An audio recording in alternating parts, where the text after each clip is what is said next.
Madam नमस्कार। नमस्कार sir. Madam आपनकर नाम को चंदना दासी आपन कोडू आछंती। ओडिशार केन्द्रापड़ा डिस्ट्रिक्ट रु आसी छी। तो आपन ओडिसा रो एते दूर सतलोक आश्रम हरियाणा को आपन कोन पय आछन? एठी की आम गुरुजी संत रामपाल जी महाराजंकर बोध दिवस होबाकू जाउ अछि 15 16 17 सेहिति पई आमे आसी छु एठी की। तो आपन ए जो समागम को आसी जंती आपनकर उद्देश्य कोन है कोन कोन करबा उद्देश्य रे आछन? आमे एठी की आसी छु सत्संग सुनिया पई एवं ता संग संगे आमे सेवा करिया पई आमे आसी। अच्छा तो आपन एठी कोन सेवा करू जंती? हमको परिवा कटा सेवा मिली छी। तो देखि पारु छ हमें आपन को परिवा कोटा मिली छै तो परिवा एठी बहुत मात्रा रे परिवा रखा है छी एते सब परिवा एठी आवश्यकता कोन?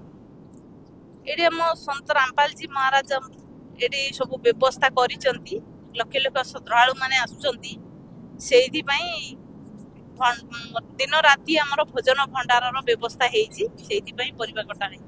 अच्छा अच्छा बहुत बढ़िया गया नमस्कार। नमस्कार।